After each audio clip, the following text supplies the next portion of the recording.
Kamel Zouavi. Comment avez-vous trouvé cette 7e édition? Mais bonjour, vraiment j'ai trouvé une belle semaine, un grand moment de plaisir. Cette 7e édition, 50 ans de partage, 50 ans d'indépendance, une histoire à partager. J'ai trouvé ça très ouvert, j'ai trouvé ça avec des conteurs qui ont amené des couleurs. Chacun a amené sa couleur de conte, avec une population qui s'est associée à l'événement, avec des gens qui ont compté avec le cœur. Tout ce que j'aime, quoi. Vraiment, cette édition 2013 m'a beaucoup plu, vraiment. Vous êtes venu ici en Algérie, à Oran, en qualité non seulement de conteur, mais aussi de formateur. Que pouvez-vous nous dire sur cette... Alors en effet, on m'a demandé de revenir cette année, ce qui m'a honoré vraiment. Zoubida Kouti et Jamila de l'association Le Petit Lecteur m'ont demandé si j'étais disponible pour être présent à cette édition. Et bien entendu, je ne pouvais pas dire non. C'est pour moi un honneur, notamment parce que je suis algérien, mais aussi parce que ce qui se fait ici est vraiment quelque chose de remarquable.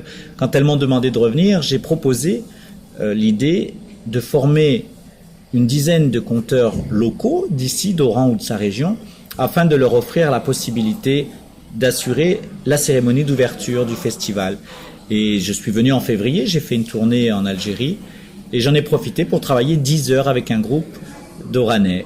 Et j'ai eu la grande surprise de voir qu'ils s'étaient réunis, enfin on avait gardé un lien, ils s'étaient réunis tous les samedis, ils ont travaillé et ils ont présenté un spectacle de grande qualité le jour de l'ouverture du festival. Et ils ont le projet, et je les encourage, de continuer à présenter ce spectacle de contes avec plusieurs couleurs, du conte théâtralisé, du conte traditionnel, un peu de musique, un peu de chant, en arabe, en français, en espagnol un peu. En tout cas, tout ce qui fait la beauté des gens d'Oran, je l'ai retrouvé un peu dans ce conte qui a été écrit par eux. Donc, revenir en qualité de formateur, très humblement, mais d'accompagnateur de ce talent-là, pour moi, ça m'a vraiment fait plaisir. Et puis, j'ai compté pendant une semaine dans les écoles, à l'évêché, ici à l'Institut français, au TRO, au SDH, etc., avec un plaisir immense, vraiment. C'était quelque chose d'assez magique. Où en est le conte aujourd'hui, selon vous? Le conte, à mon sens, aujourd'hui, en 2013, il fait son chemin, il continue de faire sa route. Je suis peut-être abusivement optimiste, mais je pense que tant qu'il y aura des gens, il y aura des contes. Il y a des histoires à raconter, simplement on ne les partage plus comme on le faisait autrefois. Le mode de transmission, d'échange et de communication autour du conte n'est plus le même. La sacralisation d'un échange de contes n'est plus la même. Et il est intéressant de mesurer que la société change, elle évolue. Et le conte survivra dès lors qu'il évoluera en même temps que la société. Avec le groupe de jeunes avec lesquels j'ai eu la chance de travailler en amont du festival, on a établi un lien internet sur un réseau social, on a créé une page privée et on communiquait, on passait les informations, moi à Paris et eux ici. Et c'était assez extraordinaire de voir que ça a marché, ça a fonctionné. On a écrit un cyberconte finalement. On a écrit un conte à 2000 km les uns des autres, mais comme si on était à côté, quoi. Et ça m'a appris qu'on peut, avec beaucoup d'énergie, beaucoup de cœur et une grande sincérité, s'adapter aux moyens modernes et continuer à se raconter, à se partager des choses, à les inventer même.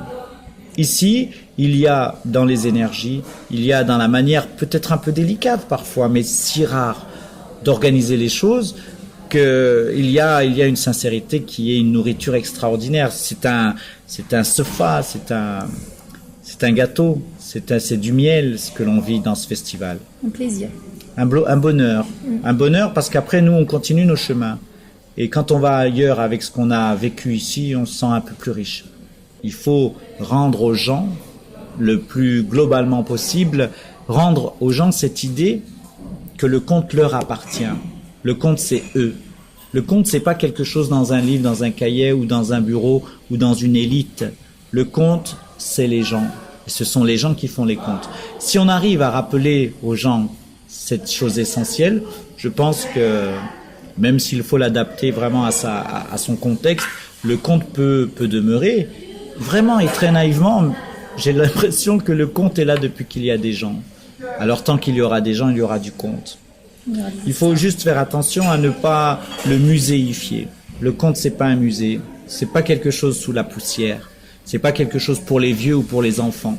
Le conte, c'est quelque chose pour les porteurs d'oreilles, pour les gens qui ont encore du sens. Il est important de rappeler que les conteurs qui ont fait la cérémonie d'ouverture vont continuer à conter.